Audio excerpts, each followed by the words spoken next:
My name is Patrick Cavanaugh, and I'm joined with special guest Dr. Jim Adaskaveg from the University of California Riverside, Elaine Trevino with the Almond Alliance, and Joe Vassios, Technical Service Lead with Specialty Crops for UPL. Jim, Elaine, and Joe, will you introduce yourself and tell us about your current role in the industry? Hi, I'm Jim Adaskaveg. Nice to be here today. Thank you, Patrick, for that introduction.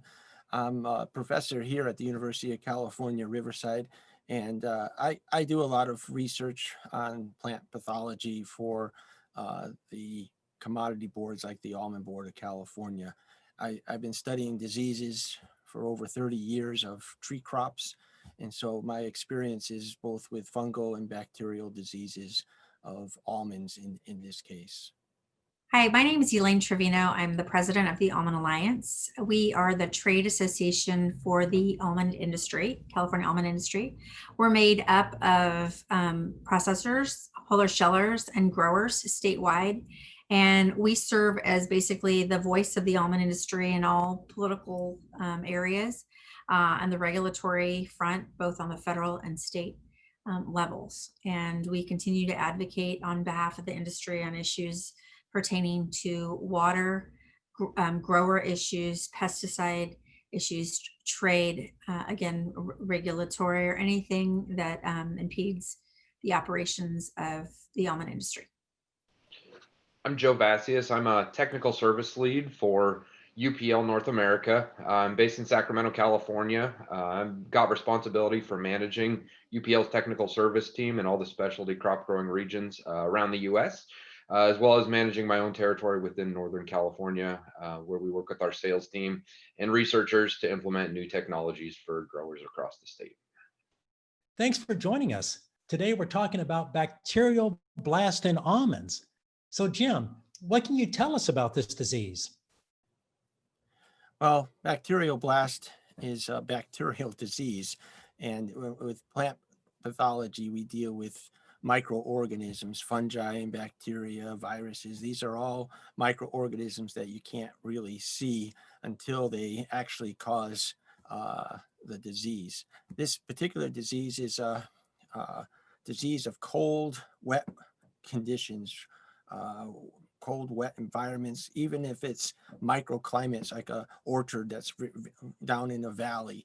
So we see this disease as a opportunistic type of disease. The pathogen is ubiquitous, living on the surface of trees, all parts of trees, flowers, branches, leaves. And when those conditions, wet, cold environments occur, the tree is kind of like stunted and stressed, and the bacteria takes advantage of that situation. So the disease can be very destructive. It can affect blossoms, it can affect spurs, leaves, and even branches can die back from bacterial blast. And so blast just means it's the wilting of the flower or wilting of the leaf shoots and causing some death. And so it's not really, there's no fungal sporulation like we see with other diseases like brown rot or botrytis.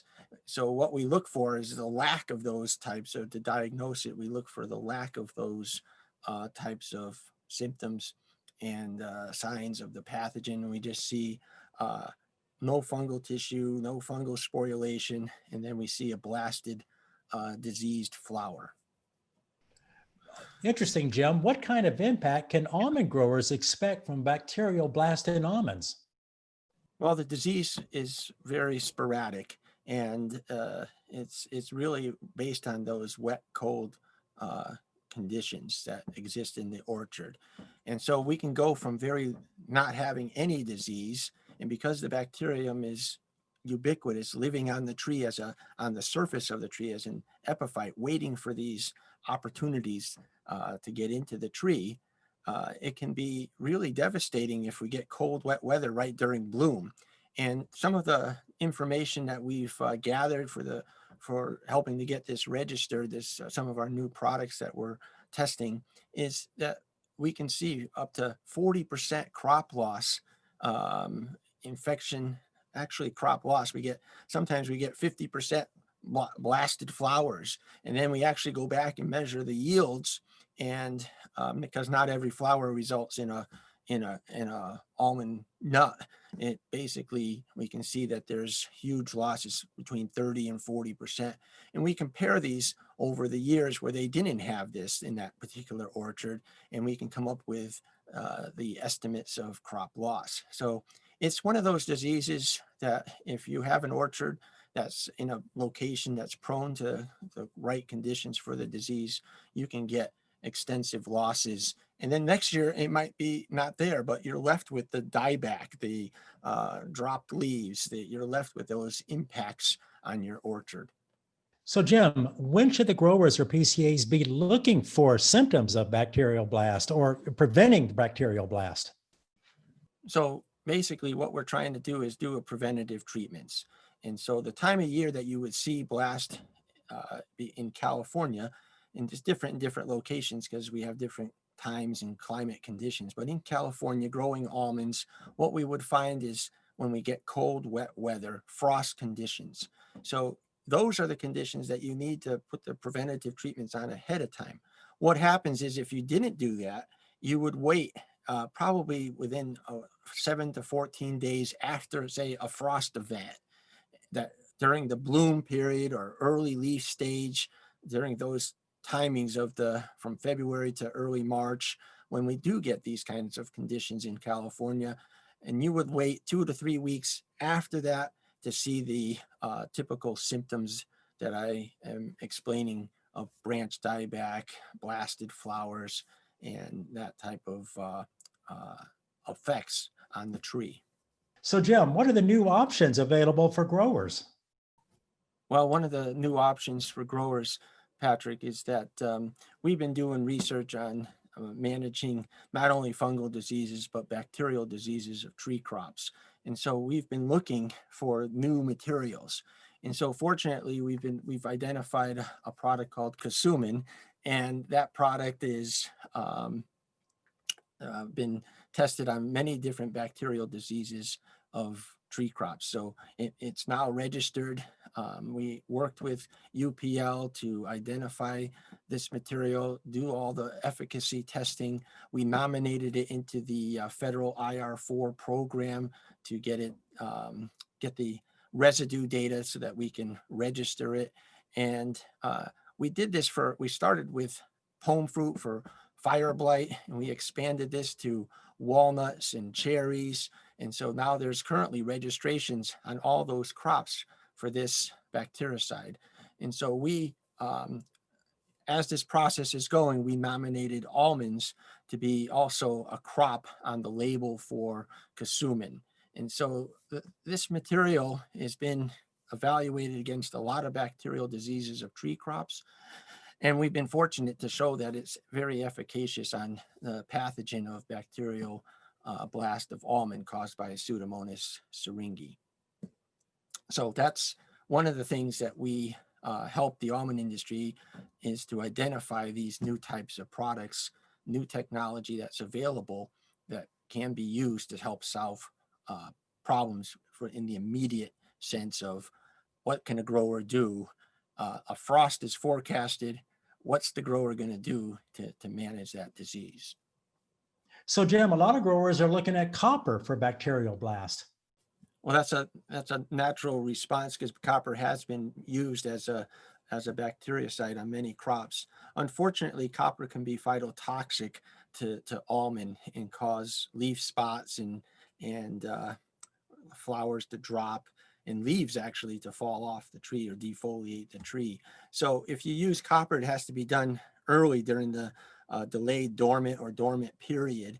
But then the disease, because the plant is producing a lot of the new flowers and the leaves are emerging, these tissues, because copper is not systemic, these tissues are then still not protected. And if you apply copper to those young tissues, it could cause damage. And so copper has not been an alternative treatment for managing bacterial blast on almonds.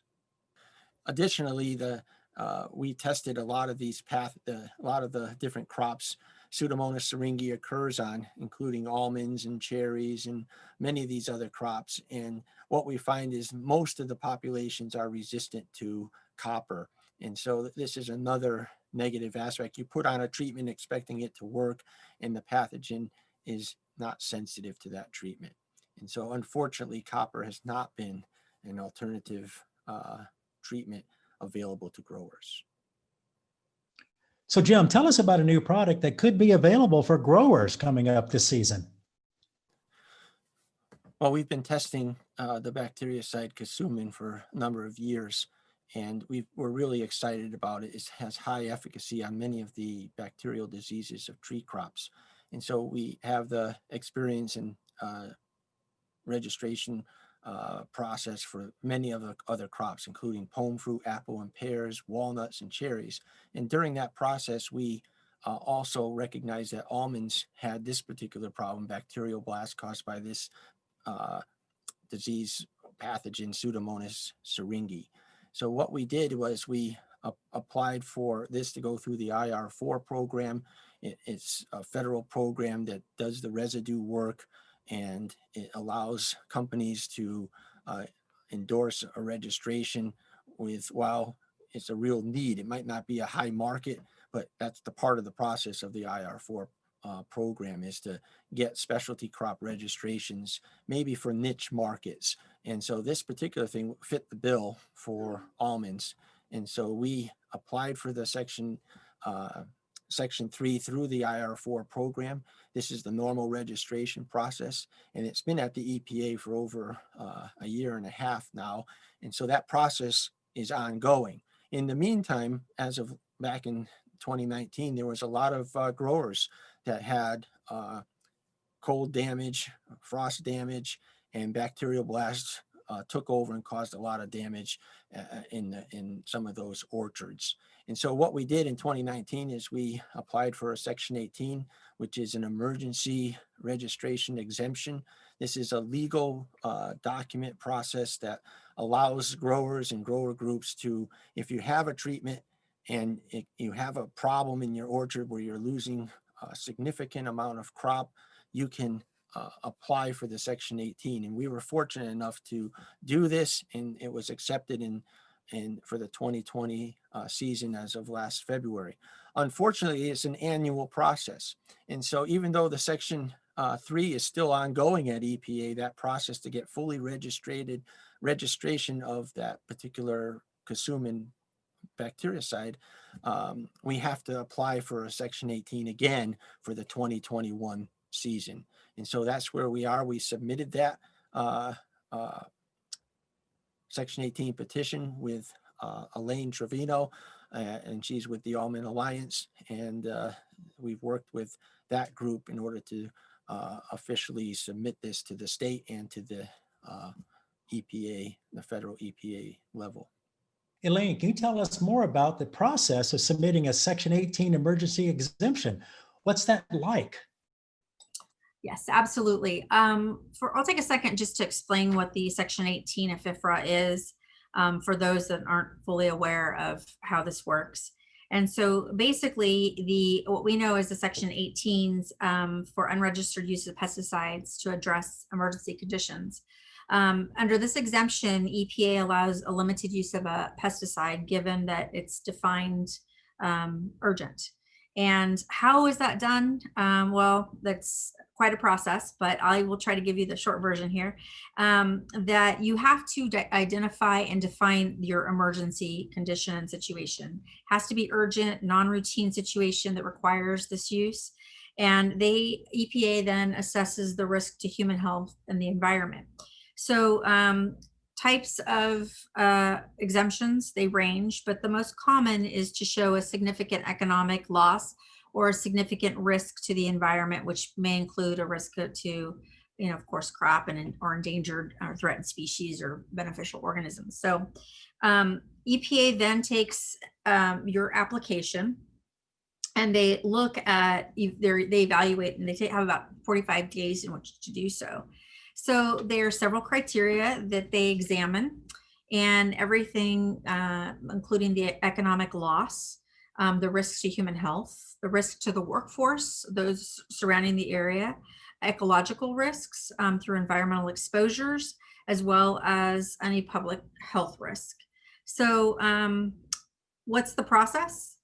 Basically, it requires the cooperation of the registrant, the extension agent, like someone like Jim from the UC Extension that you heard from, to document the damage to the industry, and then a trade association or grower group like ourselves, the Almond Alliance, which basically further demonstrates why this is problematic to the industry if it's not granted. We have to address the history or the pathway of the disease. Our application has to include interim use. We have to outline the current registration process and progress. We have to provide specific details about the pest or bacteria that's being addressed. And then we have to identify the amount of the product that's proposed to be used, the acres to be treated, the estimate of effectiveness, any adverse, again, effects or impacts. On the economic loss section, we have to talk about the yields per acre impact, the price per unit, and the gross revenue impact. So as you can see, it's a pretty detailed analysis that has to be done. And then again, we work with DPR, with UC Extension, with the registrant, and ourselves, providing letters of support and also analysis of why this is critical. So you have to identify many things, come together, timing of harvest, and you hope that the material you're asking for the exemption for is being used in other crops, so it's just not you coming to the table. But that's a little bit of a summary. The final part is you have to get the sign off of your ag commissioner, and then of course submit it to DPR so they can submit to EPA. Well, Jim, can you tell us why it's important for new technologies to be approved for this exemption?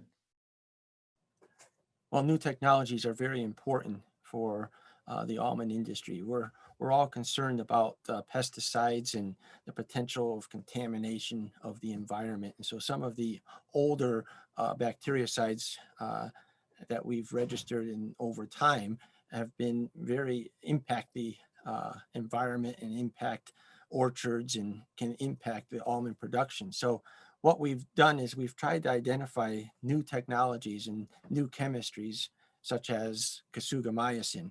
And this is it has a technical name known as an antibiotic, but we call it a bactericide because it's not used in human or animal medicine.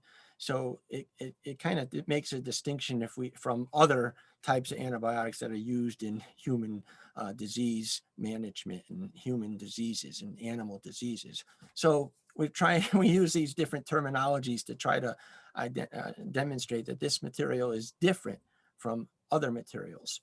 And so this new technology is very important because it doesn't have the persistence.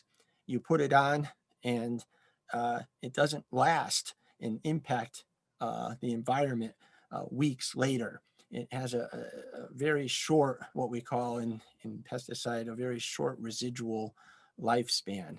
And so this is part of why we want these new technologies. It also doesn't impact other organisms. So what we're trying to do is target the exact organism that we're trying to manage. So this new technology isn't going to impact other natural fungi that might be beneficial or other microorganisms that might be beneficial to almond production. And so these are very targeted new technologies, and they don't persist in the environment. And their toxicology is such that they're not going to be harmful to people. And so they're, because I mentioned that they have short lifespans, and we're putting them on during bloom and shortly after bloom and during the early fruit development when frost can be a damaging environmental impact, then by the time they harvest the crop, there's no residues left. And this is what we've demonstrated with the IR4 residue program. And so this means that the chances of people being exposed to these materials in this new technology of chemistry means that we use those materials and then they're effectively gone a month later, and there's no potential for human exposure by the time the crop is harvested. Joe, Kassuman has become an important tool for California growers. Can you tell me a little more about Kassuman and its benefits to growers in California? Absolutely, Patrick. So as Jim has mentioned, Kassuman's been registered now in California for several years. Initially, those registrations were on apples and pears for fire blight on the palm fruit. More recently, Jim alluded to as well, the use on cherries, and then also as a tool for walnut blight. Some of these attributes of the product have made it very beneficial for the growers, including the fact, like Jim mentioned, it's a very targeted antibiotic class. We don't see any cross resistance with other products that have shown some resistance at different levels in some of these diseases, such as streptomycin or copper products. So being a novel mode of action with no cross resistance has been very beneficial. Another thing that I did want to point out to one of Jim's points is that, in addition to being very specific to these bacteria, also, we've shown very minimal impacts on any of the pollinators. So with this going out during bloom time, we know that pollinator safety is top of mind for all growers. So I think it's something else important to point out that, it's been shown to pose a very minimal risk to any of those pollinators as well. In terms of the Section 18 on almonds and our continued work with that, UPL has really provided a supportive role in providing support to Jim and to Elaine where needed. That's something that they've really spearheaded and done this for the almond industry of California. And, we really have appreciated their efforts on this and then being a part of that process and bringing this tool for growers here in California as well. So I look forward to working with Jim, Elaine, and all the other researchers and industry associations on continuing to grow Kassuman for other markets where it might have a fit here in California. So Jim, do you have any final points to leave our listeners with? Well, we're excited about Kassuman. We never had a tool that was so effective and versatile as Kassuman. So we're excited about this new treatment. The big take-home message is that if you see the symptoms of the disease, it's too late. So like many other diseases on tree crops, everything is preventative. So you have to apply these materials going into a frost event. Unfortunately, our weather forecasting, we can predict frosts within pretty much 7 days of their occurrence, and that time will be ample enough to get growers to go out and make the application. So we're very proactive on timing these things with the environmental conditions, and if the environmental conditions don't exist, we don't need to make these applications of Kassuman. So we need to be very aware of the environmental conditions and be proactive when we get a forecast to be out there and applying the material as needed as a preventative treatment. Thank you, Jim, Elaine, and Joe for joining me today to talk about that important disease of bacterial blast in almonds. Enjoy the rest of the almond conference.